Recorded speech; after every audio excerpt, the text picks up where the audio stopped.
জাতীয় থেকে আন্তর্জাতিক, প্রান্তিক, জনপদ থেকে নগর, চারপাশে কি ঘটছে এই মুহূর্তে সবকিছু নিয়ে আমাদের আয়োজন এখন চারদিক। আপনাদের সঙ্গে আছি আমি শামীমা রহমান শাম্মী।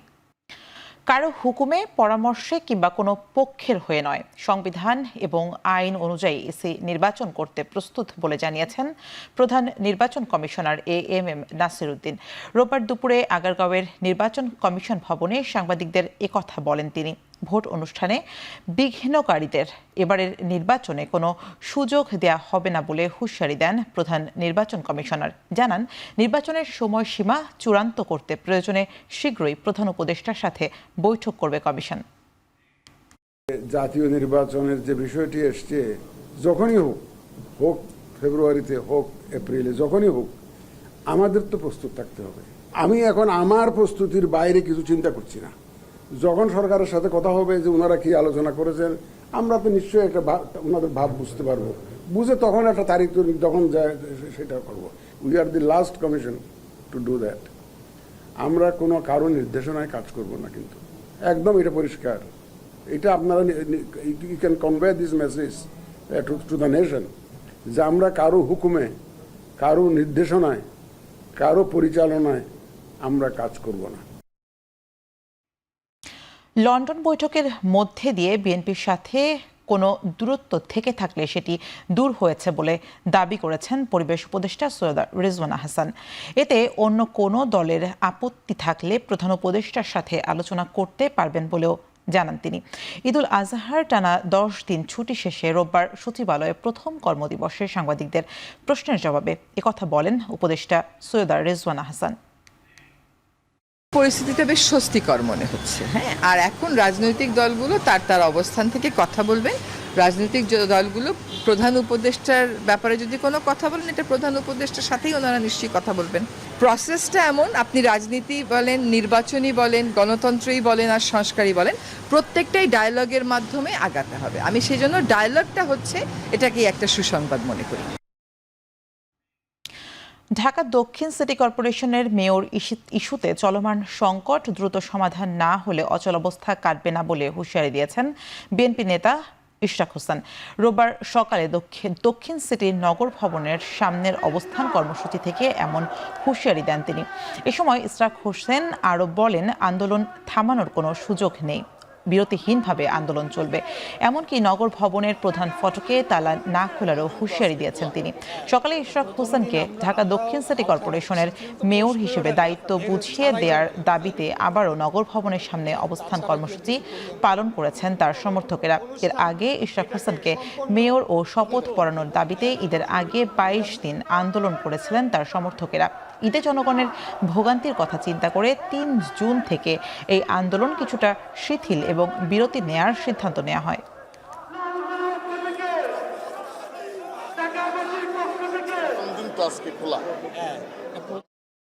কোনোভাবেই সরকারকে কেন জানি বোঝানো যাচ্ছে না যে এই লড়াই আমরা হারার জন্য আসি নাই, এই লড়াই আমরা জেতার জন্য এসেছি। কারণ এখানে জনগণের ভোটে আমি সরাসরি নির্বাচিত হয়েছি। মানুষের গণতান্ত্রিক অধিকার রক্ষার জন্য আমরা লড়াই করছি।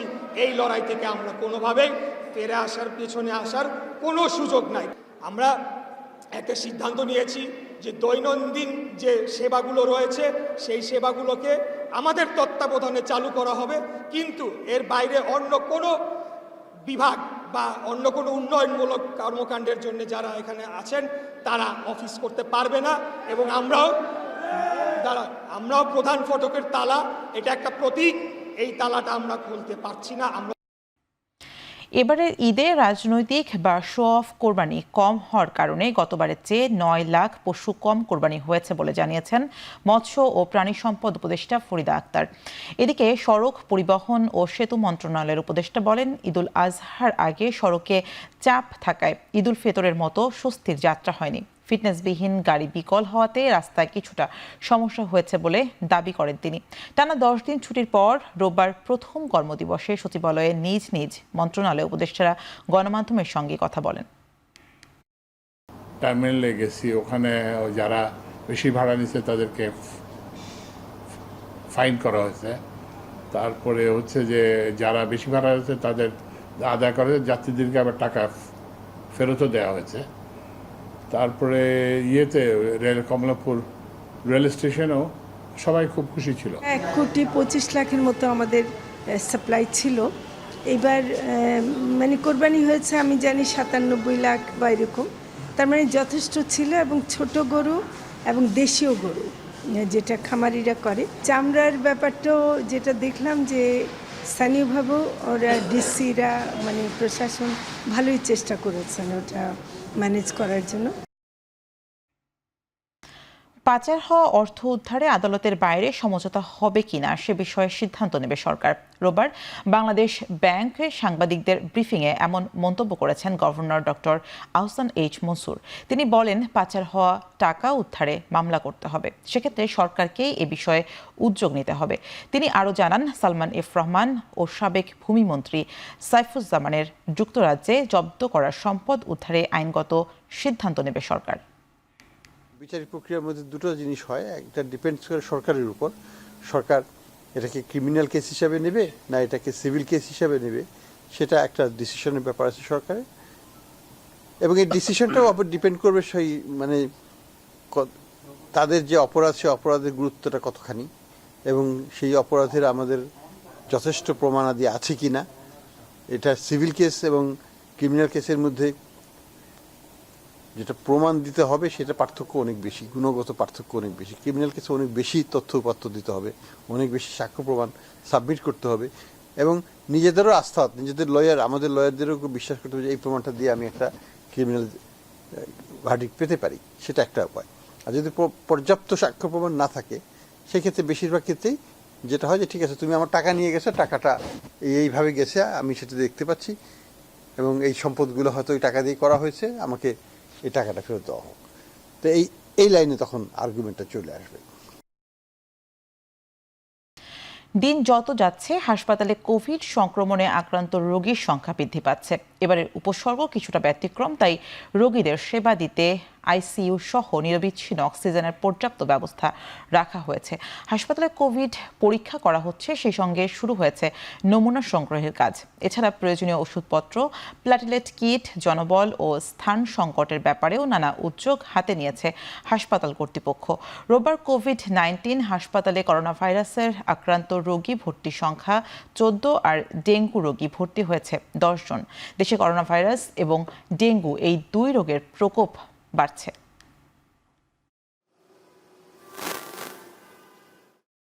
আমি ভর্তি ছিলাম এখানে 7 দিন, তো আমার এখন পা ফুলা, শরীর ব্যথা, এর জন্য আসছি আমি দেখাইতে, আর বাবুর জন্য আসছি জ্বরের জন্য দেখাইতে। জ্বর কোনো সারতেই আছে না, জ্বর এমন জ্বর গায়ের মধ্যে হাত দেওয়া যায় না, প্রচন্ড জ্বর। জ্বরে মায়ে মনে করেন পানিটা খাইয়া পর্যন্ত রাখা পারে না। যে রোগীর আগের থেকে ডায়াবেটিস, প্রেশার বা কিডনির সমস্যা এগুলো আছে, এরা বেশি আক্রান্ত হচ্ছে এবং অসুস্থ বেশি তারাই হচ্ছে। আতঙ্কিত হওয়ার মতো এখনো আমরা অন্তত দেখতেছি না এখন পর্যন্ত, সামনে কি হবে জানি না, তবে সতর্ক থাকা উচিত। রোববার দুপুর পর্যন্ত গেল 24 ঘন্টায় চট্টগ্রামে আরও 9 জন করোনা আক্রান্ত হয়েছেন। এর মধ্যে নগরীতে শনাক্ত হয়েছে 8 জন। রোববার বেলা 2টায় চট্টগ্রাম জেলা সিভিল সার্জন কার্যালয়ের ফেসবুক পেজ থেকে তথ্য নিশ্চিত করা হয়।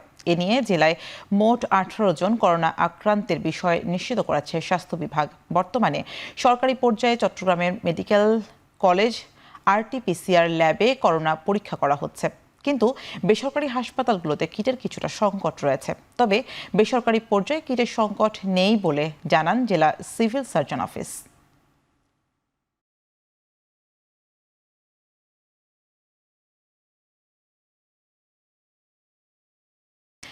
এদিকে করোনার পাশাপাশি দেশে বাড়ছে ডেঙ্গু রোগীর সংখ্যা। রাজধানীর বিভিন্ন হাসপাতালে জ্বর, ঠান্ডা, গলা ব্যথা, সর্দি কাশি রোগী বেশি দেখা যাচ্ছে। ডেঙ্গু রোগীর সংখ্যা বাড়ায় সেবা পেতে কিছুটা বিড়ম্বনায় পড়তে হচ্ছে অন্যান্য রোগীদের।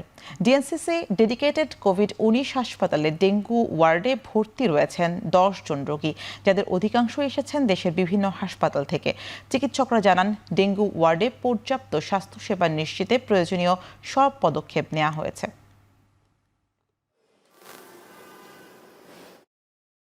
আমরা একই সাথে 300টা রোগীকে ইনডোর ম্যানেজমেন্ট দিতে পারবো। তারপরে যদি আমাদের আরও বেশি প্রয়োজন হয়, রোগীর সংখ্যা বৃদ্ধি পায়, তাহলে আমরা আপ টু 1054 পর্যন্ত আমরা বেড এক্সটেন্ড করতে পারি। সেক্ষেত্রে হয়তো আমরা স্বাস্থ্য অধিদপ্তর এবং স্বাস্থ্য মন্ত্রণালয়ের মাধ্যমে আরও জনবলের চাহিদা দিব। যে রোগীর আগের থেকে ডায়াবেটিস, প্রেশার বা কিডনির সমস্যা এগুলো আছে, এরা বেশি আক্রান্ত হচ্ছে এবং অসুস্থ বেশি তারাই হচ্ছে। কোভিডের রোগী আগে সাধারণত আমরা কী পাইতাম? সর্দি, কাশি, শ্বাসকষ্ট।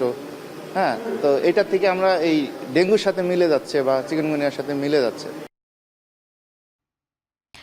চলতি বছরের মার্চ শেষে খেলাফি ঋণের পরিমাণ দাঁড়িয়েছে 3,57,655 কোটি টাকার বেশি, যা ব্যাংক খাতের মোট ঋণের 20.5%। রোববার বাংলাদেশ ব্যাংক থেকে এই তথ্য জানানো হয়েছে। গত বছর ডিসেম্বর শেষে এই ঋণের পরিমাণ ছিল 3,05,073 কোটি টাকা। 31 মার্চ শেষে ব্যাংক খাতে মোট ঋণের পরিমাণ ছাড়িয়েছে 17,41,992 কোটি টাকার বেশি। এ সময় শ্রেণীকৃত ঋণের পরিমাণ দাঁড়িয়েছে 4,20,334 কোটি টাকার বেশি, যা মোট ঋণের 24.13%। এর বিপরীতে খেলাফি ঋণ রয়েছে 3,57,655 কোটি টাকা। এর মধ্যে সরকারি ব্যাংকে খেলাফি ঋণের পরিমাণ 1,24,737 কোটি এবং বেসরকারি ব্যাংকে 2,23,837 কোটি টাকার বেশি।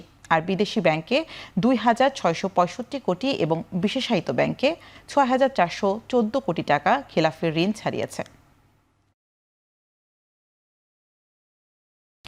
গণফোরাম সভাপতি, মুক্তিযুদ্ধের সংগঠক মোস্তফা মহসিন মন্টু মারা গেছেন।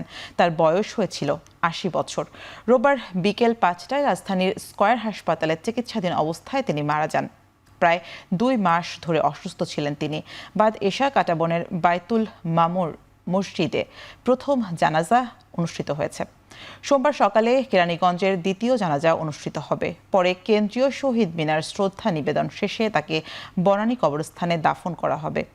তার মৃত্যুর খবরে হাসপাতালে ছুটে আসেন রাজনৈতিক সহযোদ্ধারা, আসেন বিএনপির মহাসচিব মির্জা ফখরুল ইসলাম আলমগীর সহ গণফোরামের নেতারা।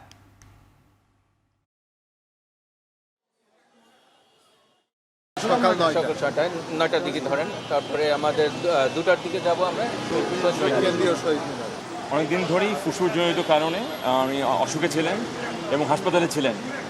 তারপর আজকে বিকাল 4:35 উনি ইন্তেকাল করেন। শেষ মুহূর্ত পর্যন্ত তিনি তার নীতির প্রশ্নে কোনো আপোষ করেন। গণতন্ত্রে অটল বিশ্বাসী একজন মানুষ, বাংলাদেশের স্বাধীনতা সার্বভৌমত্বে বিশ্বাসী একজন রাজনৈতিক নেতা, যাকে সত্যিকার অর্থেই আমরা একজন বিশিষ্ট দেশপ্রেমিক রাজনৈতিক নেতাকে হারালাম। আগামী দিনে জাতি তাকে অবশ্যই স্মরণ করবে এবং আগামী দিনের গণতান্ত্রিক প্রক্রিয়ায় আমরা যাতে উত্তীর্ণ হতে পারি, দেশের সমস্ত গণতান্ত্রিক শক্তির সাথে আজকে যে আমরা যে প্রক্রিয়ায় যুক্ত হয়েছি, সেই প্রক্রিয়ার মধ্য দিয়ে একটা সুষ্ঠু নির্বাচনের মধ্যে আমরা একটা নির্বাচিত সরকার প্রত্যাশা করি। লন্ডনে বৈঠকের মাধ্যমে একটি বিশেষ দলের প্রতি অনুরাগ দেখিয়েছে প্রধান উপদেষ্টা। জামায়াতের এই কথার যৌক্তিকতা নেই বলে মন্তব্য করেছেন বিএনপির যুগ্ম মহাসচিব শহীদ উদ্দিন চৌধুরী অ্যানি। রোববার নয়াপল্টনে জাতীয়তাবাদী ওলামা দলের আয়োজনে মিলাদ ও দোয়া মাহফিলে এসব কথা বলেন তিনি। বলেন, প্রধান উপদেষ্টার সাথে তারেক রহমানের বৈঠক নিয়ে কারো গাত্রদাহ হওয়া উচিত নয়। এই বৈঠক নিয়ে কেউ দ্বিমত পোষণ করবে, সেটি গণতন্ত্রের জন্য ভালো নয়। বলেন, জাতীয় স্বার্থে সব দলকে ঐক্যের ভিত্তিতে চলা উচিত, যাতে পরবর্তীতে জাতীয় ঐক্যমতের ভিত্তিতে সরকার গঠন করা যায়। এ সময় বেগম খালেদা জিয়ার সুস্থতা কামনায় দোয়া করেন ওলামা দলের নেতৃবৃন্দ। জামাতের শফিক সাহেব যখন বলেন যে একটা বিশেষ দলের প্রতি অনুরাগ ছিল ওই বৈঠকে, এটা কি প্রকাশ পায়? এককভাবে বৈঠক করেছেন, সকল রাজনৈতিক দল নিয়েও বৈঠক করেছেন, সেখানে তো আমরা কোনো কথা বলি নাই। আমি মনে করি গণতন্ত্রের স্বার্থে, বৃহত্তর স্বার্থে, ক্ষুদ্র স্বার্থকে ত্যাগ করে বৃহত্তর স্বার্থের জন্য সবাইকে এক মঞ্চে, সবাইকে একটা প্রেক্ষাপটে, একটা অবস্থানে, একটা ঐক্যে, শুধু ঐক্যের ভিত্তিতে আমাদেরকে চলা উচিত। বগুড়ায় মেয়েকে বিয়ে দিতে রাজি না হয় বাবাকে তুলে নিয়ে পিটিয়ে হত্যার ঘটনায় দুজনকে গ্রেপ্তার করেছে পুলিশ। রোববার সন্ধ্যায় জেলার বিভিন্ন স্থানে অভিযান চালিয়ে তাদের আটক করা হয়। এর আগে শনিবার রাতে এই ঘটনায় সদর থানায় মামলা করে নিহতের পরিবার। পুলিশ জানায়, কিছুদিন আগে শিববাটি এলাকার বাসিন্দা মোহাম্মদ শাকিলের মেয়েকে বিয়ের প্রস্তাব দেয় স্থানীয় স্বেচ্ছাসেবক দলের নেতা জিতু। তবে রাজি না হয় শনিবার দুপুরে শাকিলকে করতোয়া নদীর ঘাটে তুলে নিয়ে মারধর করে ফেলে রেখে যায় জিতুর সমর্থকেরা। পরে স্থানীয়রা তাকে উদ্ধার করে হাসপাতালে নিলে চিকিৎসক তাকে মৃত ঘোষণা করেন। এ ঘটনার পর জিতুর সদস্য পদ বাতিল করে বিজ্ঞপ্তি দিয়েছে স্বেচ্ছাসেবক দল।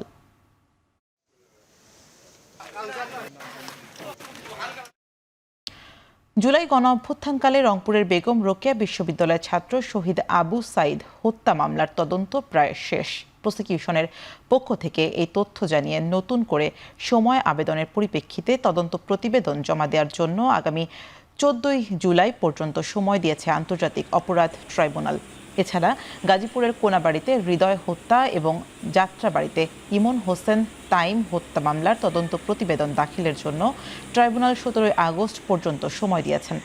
জুলাই আগস্টে সংগঠিত মানবতা বিরোধী অপরাধের 3 মামলায় 9 পুলিশ সদস্য সহ 11 জনকে রোববার আন্তর্জাতিক অপরাধ ট্রাইব্যুনালে হাজির করা হয়। সকাল 10টার দিকে রংপুরে আবু সাইদ হত্যা মামলার 4 আসামি, গাজীপুরের কোনাবাড়িতে হৃদয় হত্যা মামলার 5 আসামি এবং যাত্রাবাড়িতে ইমাম হোসেন তাইম হত্যা মামলার 2 আসামি সহ মোট 11 জনকে হাজির করা হয়।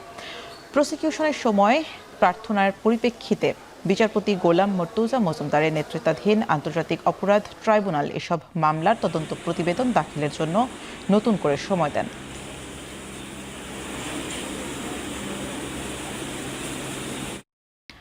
রাজধানীর মতিঝিলে সোনালী ব্যাংক থেকে এক ভুয়া মেজরকে আটক করেছে সেনাবাহিনী। রোববার ব্যাংকের কর্পোরেট শাখা থেকে তাকে আটক করা হয়। এরপর তাকে পুলিশে সোপর্দ করে সেনাবাহিনী। জানা যায়, ব্যাংকের একজন উচ্চপদস্থ কর্মকর্তার রুমে এসে তার ভিজিটিং কার্ড চান অভিযুক্ত ব্যক্তি। এ সময় তার পরিচয় জানতে চাইলে নিজেকে মেজর হিসেবে পরিচয় দেন মোহাম্মদ আবু কায়সার নামের ওই ব্যক্তি। এ সময় ওই রুমে অবস্থান করা একজন সাবেক ব্রিগেডিয়ার জেনারেল তার বিস্তারিত পরিচয় জানতে চাইলে এক পর্যায়ে ধরা পড়ে যায় অভিযুক্ত। এরপর সেনাবাহিনী ও পুলিশের একটি দল ঘটনাস্থলে পৌঁছে তাকে আটক করে নিয়ে যায়। বিষয়টি তদন্ত করে তার বিরুদ্ধে আইনানুগ ব্যবস্থা নেওয়ার কথা জানিয়েছে পুলিশ।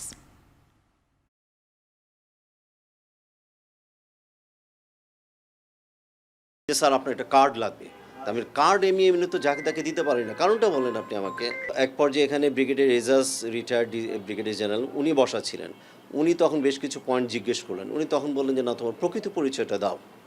তখন উনি কিন্তু বলছেন না যে আমি ল্যান্স কর্পোরাল, এবং যখন বললেন প্লাটুন কমান্ডারকে, সেটা উনি বলতে পারছেন না, অনেক কিছু বলতে পারেন না। তখন এটা বোঝা গেল যে উনি ফেক। পরে উনি একসময় স্বীকার করলেন যে উনি ল্যান্স কর্পোরাল ছিলেন এক সময়। আপনি তো মনে হয় মেজর হিসেবে নিজেকে পরিচয় দিয়েছেন। এটা আমার মুখ দিয়ে বের হয়ে গেছে ভাই। একটু আমাদেরকে বলেন যে এটা আমার মুখ দিয়ে বের হয়ে গেছে ভাই, এক্সট্রিমলি সরি ভাই, এটা আমার মুখ দিয়ে বের হয়ে গেছে। গাজীপুরের কালিয়াকৈর উপজেলা বিএনপির আহ্বায়ক কমিটি বাতিলের দাবিতে বিক্ষোভ ও দুপক্ষের মধ্যে ধাওয়া পাল্টা ধাওয়ার ঘটনা ঘটেছে। রোববার সকাল 10টার দিকে উপজেলার সাহেব বাজার এলাকায় এ ঘটনা ঘটে। পরিস্থিতি নিয়ন্ত্রণে কয়েক রাউন্ড টিয়ারশেল নিক্ষেপ করে পুলিশ।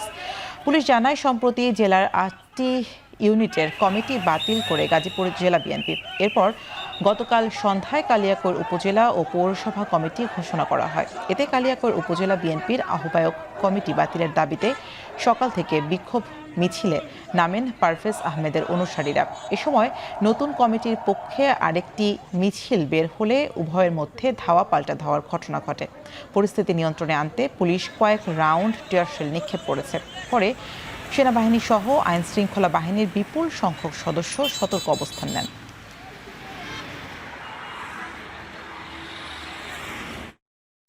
সুনামগঞ্জের শান্তিগঞ্জে জমি নিয়ে বিরোধের জেরে দুই পক্ষের সংঘর্ষে যুবদলের এক নেতা নিহত হয়েছেন। রোববার সকালে উপজেলার জামলাবাজ গ্রামে এ ঘটনা ঘটে। নিহত নজরুল ইসলাম ইউনিয়ন যুবদলের সহসভাপতি। পুলিশ জানায়, শান্তিগঞ্জের জামলাবাজ গ্রামের চাচাতো ভাই নজরুল ইসলাম ও তাজউদ্দিনের মাঝে জায়গা নিয়ে বিরোধ চলছিল। এর জোরে রোববার সকালে বাড়ির সীমানায় বস্তা ফেলাকে কেন্দ্র করে দুই পরিবারের মধ্যে বাকবিতণ্ডা হয়। এক পর্যায়ে দেশীয় অস্ত্র নিয়ে সংঘর্ষে জড়িয়ে পড়লে নজরুল ইসলাম নিহত হন। এই ঘটনায় জড়িতদের ধরতে অভিযান চলছে বলে জানিয়েছে পুলিশ।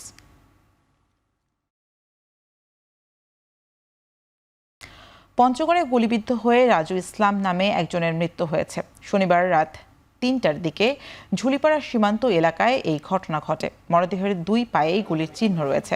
স্থানীয়দের অভিযোগ, বিএসএফ এর গুলিতে মৃত্যু হয়েছে রাজু ইসলামের, তবে বিষয়টি অস্বীকার করেছে বিজিবি। নিহতের স্বজনরা জানায়, রাতে সীমান্ত এলাকা থেকে গুলিবিদ্ধ অবস্থায় রাজুকে উদ্ধার করে রংপুর মেডিকেলে নেয়ার পথে মৃত্যু হয়।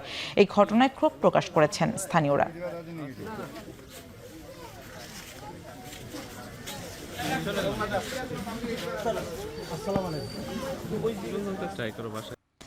বান্দরবানের আলীকদমে ৩ পর্যটকের মৃত্যুর ঘটনায় দায়ের হওয়া মামলায় ট্যুর এক্সপার্টের পরিচালক বর্ষা ইসলামকে জামিন পেয়েছেন। রোববার দুপুরে জেলা চিফ জুডিশিয়াল ম্যাজিস্ট্রেট আদালতের সিনিয়র জুডিশিয়াল ম্যাজিস্ট্রেট বিচারক SM ইমরান তার জামিন মঞ্জুর করেন। শনিবার মৃত পর্যটক স্মৃতি আক্তারের বাবা মোহাম্মদ হাবিবুর রহমান মামলা করলে তাকে গ্রেপ্তার করা হয়। আলীকদম থানায় দায়ের করা মামলায় বাদী অভিযোগ করেন, পর্যাপ্ত অভিজ্ঞ গাইড না থাকা, প্রশাসনের অনুমতি না নেওয়া এবং পাহাড়ি আবহাওয়ার প্রতি সতর্কতার অভাবে এই দুর্ঘটনা ঘটে।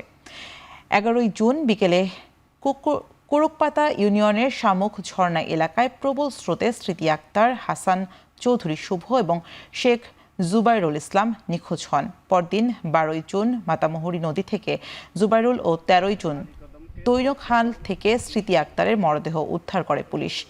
এখনও নিখোঁজ রয়েছেন হাসান চৌধুরী।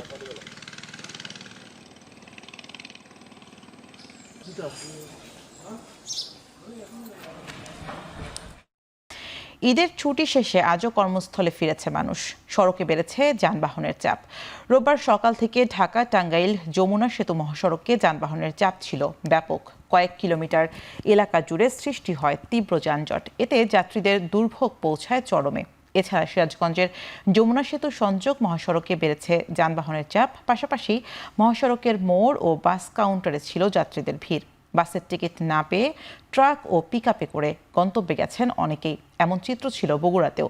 সংকটের কারণে সঠিক সময়ে ছেড়ে যায়নি বাস। কিছু কাউন্টারে অতিরিক্ত ভাড়া নেওয়ারও অভিযোগ করেছিলেন যাত্রীরা।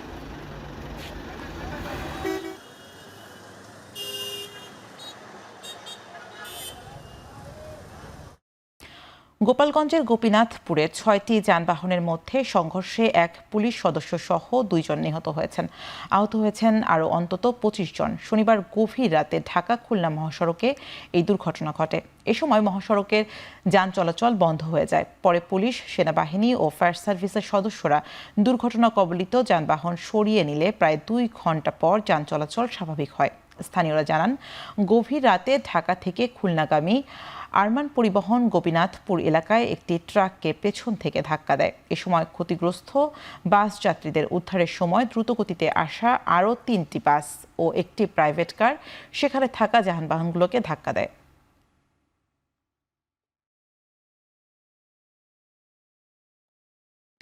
শেরপুরে বাস চাপায় সাবেক এক সেনা সদস্য নিহত হয়েছেন। রোববার দুপুরে সদর উপজেলার ভাতশালা ইউনিয়নের হাওড়া এলাকায় এই দুর্ঘটনা ঘটে। পরে বিক্ষুব্ধ জনতা দুর্ঘটনা কবলিত বাসে আগুন দিয়ে বিক্ষোভ করে। এতে ঢাকা শেরপুর সড়কে প্রায় 1 কিলোমিটার যানজটের সৃষ্টি হয়। পরে খবর পেয়ে ফায়ার সার্ভিস, পুলিশ ও সেনা সদস্যরা পরিস্থিতি নিয়ন্ত্রণে আনলে প্রায় আধা ঘন্টা পর যান চলাচল স্বাভাবিক হয়। স্থানীয়রা জানান, সাবেক সেনা সদস্য মজনু মিয়া মোটরসাইকেলে করে শেরপুর শহর থেকে ভাতশালার হাওড়া এলাকায় যাওয়ার পথে পেছন থেকে একটি বাস তাকে চাপা দেয়। এতে ঘটনাস্থলে তার মৃত্যু হয়।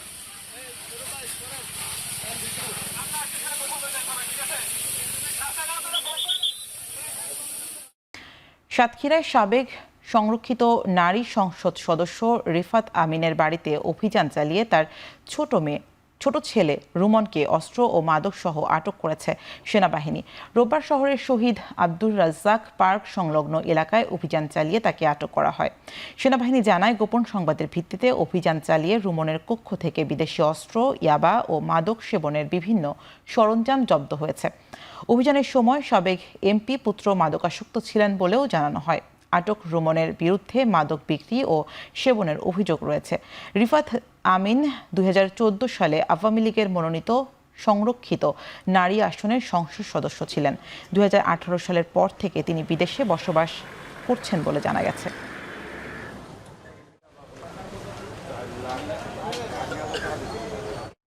চট্টগ্রাম বন্দরে পণ্য ডেলিভারির ধীর গতির কারণে এখনও কাটেনি কন্টেইনার জট।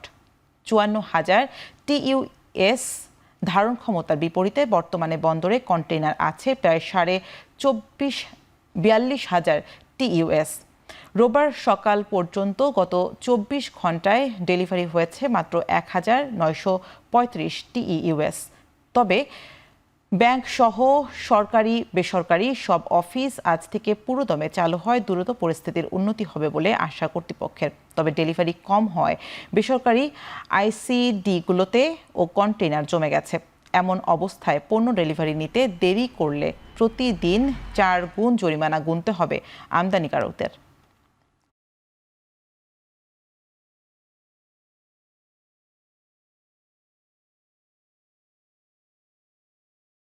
চট্টগ্রামের আড়তে শুক্রবার থেকে শুরু হয়েছে কোরবানির পশুর কাঁচা চামড়া বিক্রি। ইতিমধ্যে 20,000-এর মতো চামড়া বিক্রি হয়েছে আড়তে। আড়তদারদের অভিযোগ, ট্যানারি মালিকরা সরকার নির্ধারিত মূল্যে চামড়া নিচ্ছেন না। সরকার লবণযুক্ত প্রতি বর্গফুট চামড়া 55 থেকে 60 টাকা নির্ধারণ করে দিয়েছে। সেখানে ট্যানারি মালিকরা দাম ধরেছেন মাত্র 38 থেকে 40 টাকা। এতে লোকসানের শঙ্কা করছেন তারা।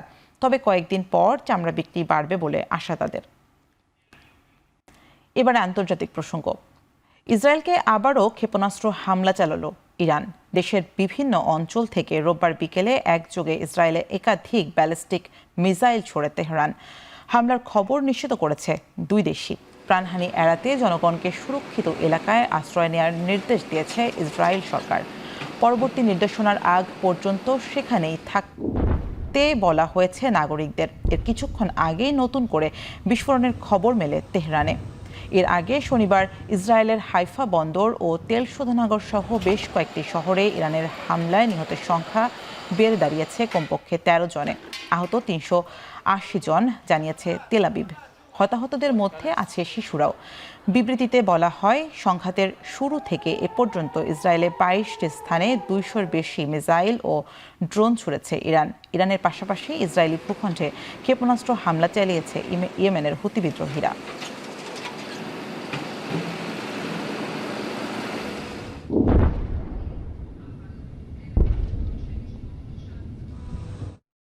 এদিকে ইসরায়েল ও ইরান সংঘাত নিরসনে মধ্যস্থতায় এগিয়ে এসেছেন রুশ প্রেসিডেন্ট ভ্লাদিমির পুতিন। বিষয়টি নিশ্চিত করেছে ক্রেমলিন। শনিবার এই ইস্যুতে মার্কিন প্রেসিডেন্ট ডোনাল্ড ট্রাম্পের সঙ্গে ফোনে কথা বলেছেন তিনি। প্রায় 50 মিনিট ধরে ফোনালাপে এই সংঘাত চলতে থাকলে মধ্যপ্রাচ্যে অপ্রত্যাশিত কিছু ঘটতে পারে বলে শঙ্কা জানান পুতিন। এর আগে ইরানের প্রেসিডেন্ট মাসুদ পেজেশকিয়ান ও ইসরায়েলের প্রধানমন্ত্রী বেনিয়ামিন নেতানিয়াহুর সঙ্গেও কথা বলেন রুশ প্রেসিডেন্ট, যদিও কোনো পক্ষ থেকেই ইতিবাচক সাড়া মেলেনি। দীর্ঘদিন ধরে ইসরায়েল ও ইরানের সঙ্গে উষ্ণ সম্পর্ক রয়েছে মস্কোর।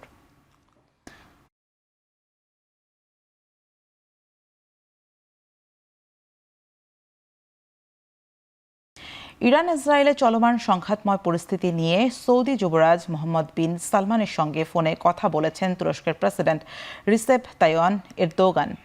শনিবার মধ্যপ্রাচ্যে ইস্যুতে দীর্ঘক্ষণ কথা বলেন তারা। সে সময় ইসরায়েল এই অঞ্চলের অন্যতম শত্রু বলে উল্লেখ করেন এরদোয়ান। গাজা যুদ্ধে চোখ বন্ধ করে থাকলেও বর্তমানে পরিস্থিতিতে মুসলিম বিশ্বকে ঐক্যবদ্ধ থাকার আহ্বান তার। একই দিন ইরান ইসরায়েল ইস্যুতে ইরাক, গ্রিস, সাইপ্রাস ও স্পেনের প্রতিনিধিদের সঙ্গে ফোনে কথা বলেন সৌদি আরবের পররাষ্ট্রমন্ত্রী ফরহাদ বিন আবদুল্লাহ।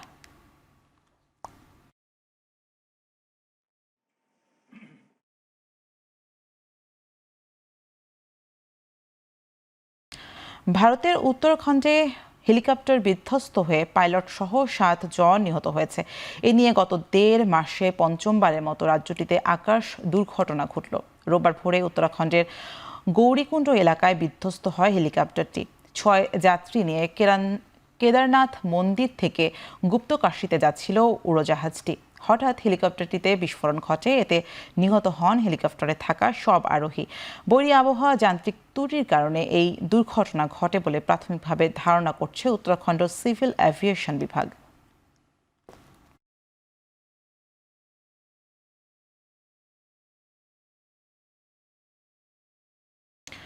যুক্তরাষ্ট্রের সেনাবাহিনীর 250তম প্রতিষ্ঠা বার্ষিকী উপলক্ষে ওয়াশিংটন ডিসিতে প্যারেডে অংশ নিয়েছিলেন মার্কিন প্রেসিডেন্ট ডোনাল্ড ট্রাম্প। তার 79তম জন্মদিনে সেনাবাহিনীর কুচকাওয়াজে অংশ নেন তিনি, যেখানে 7,000 সেনা সদস্য অংশ নেবে প্যারেডে। হাজার হাজার মানুষের সুযোগ হবে এই প্যারেড দেখার। এদিকে ট্রাম্প বিরোধী বিক্ষোভে আবারও উত্তাল হয়ে উঠেছে যুক্তরাষ্ট্র। New York, Washington DC, Los Angeles সহ দেশটির বড় বড় শহরে নো কিংস ব্যানারে হাজার হাজার মানুষ অংশ নিয়েছেন এই বিক্ষোভে। পরিস্থিতি দমাতে লস অ্যাঞ্জেলেসে বিক্ষোভকারীদের ওপর টিয়ারশেল গ্যাস ছোড়ে পুলিশ, যেখানে ইতিমধ্যেই মোতায়েন রয়েছে ন্যাশনাল গার্ড ও মেরিন সেনা।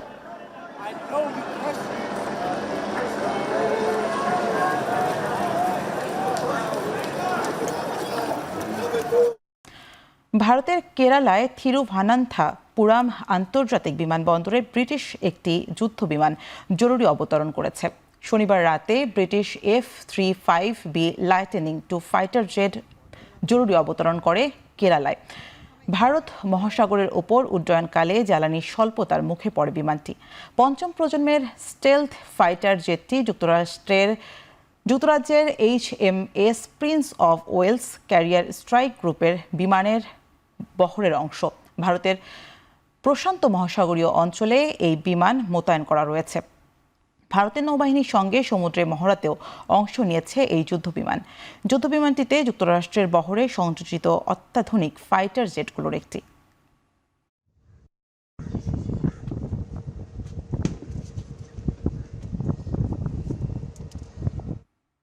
এবারে খেলার প্রসঙ্গ। গল টেস্টকে সামনে রেখে অনুশীলন করেছে বাংলাদেশ ক্রিকেট দল। মঙ্গলবার 2 ম্যাচ টেস্ট সিরিজের প্রথম ম্যাচে মুখোমুখি হবে 2 দল। এর আগে রোববার অনুশীলনে ঘাম ছড়িয়েছেন ক্রিকেটাররা।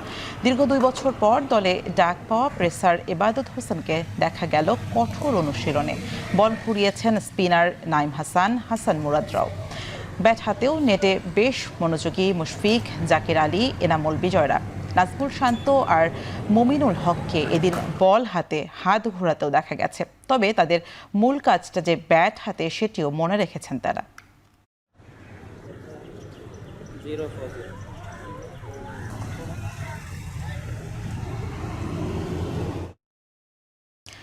জ্বরে আক্রান্ত হয়েছেন বাংলাদেশের ওয়ানডে দলের নতুন অধিনায়ক মেহেদী হাসান মিরাজ। 3 ফরম্যাটের পূর্ণাঙ্গ সিরিজ খেলতে বর্তমানে শ্রীলঙ্কায় আছে বাংলাদেশ দল। রোববার সেখানে প্রতিদিনের মাঠের অনুশীলনে যোগ দিতে পারেননি মিরাজ। আগামী 17 জুন টেস্ট সিরিজ দিয়ে মাঠে নামবে টাইগাররা। 2 ম্যাচের টেস্ট সিরিজের পর আগামী মাসের 2 তারিখ থেকে শুরু ওয়ানডে সিরিজ।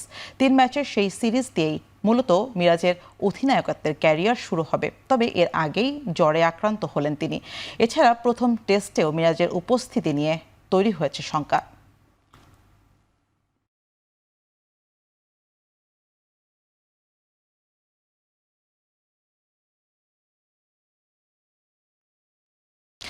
আগামী 17 জুন বাংলাদেশ শ্রীলঙ্কা গল টেস্ট দিয়ে শুরু হচ্ছে আইসিসি টেস্ট চ্যাম্পিয়নশিপের নতুন চক্র। শনিবার লর্ডসে প্রথমবারের মতো আইসিসি টেস্ট চ্যাম্পিয়নশিপের শিরোপা জিতল দক্ষিণ আফ্রিকা। প্রোটিয়াদের শিরোপা জেতার রেশ কাটতে না কাটতেই নতুন করে শুরু হয়েছে চতুর্থ চক্রে 2025-2027 মৌসুমের আইসিসি ওয়ার্ল্ড টেস্ট চ্যাম্পিয়নশিপ। এবারের চক্রে ঘরের মাঠে 6টি টেস্ট খেলবে শান্ত বাহিনী। নিজেদের মাঠে পাকিস্তান, ওয়েস্ট ইন্ডিজ, ইংল্যান্ডের সাথে 2টি করে টেস্ট খেলবে টাইগাররা। এছাড়া প্রতিপক্ষের মাঠে শ্রীলঙ্কা, দক্ষিণ আফ্রিকা ও অস্ট্রেলিয়ার সাথে 2টি করে টেস্ট খেলবে টাইগাররা।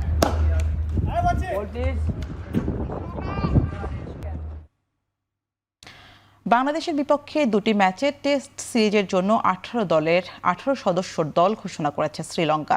দলে আছেন টেস্ট অভিষেকের অপেক্ষায় থাকা নতুন 6 খেলোয়াড়। বাংলাদেশের বিপক্ষে সিরিজে শ্রীলঙ্কার অধিনায়ক হিসেবে থাকবেন ধনঞ্জয় ডি সিলভা।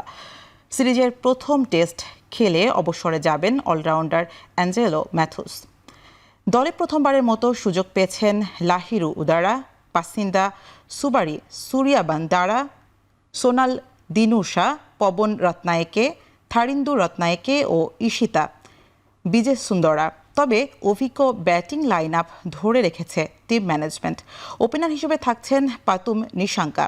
মিডল অর্ডারে অভিজ্ঞ দীনেশ চান্দিমাল, কুশল মেন্ডিস, কামিন্দু মেন্দিস, অ্যাঞ্জেলো ম্যাথুস ও ধনঞ্জয় ডি সিলভার ওপরই থাকবে দলের ভরসা।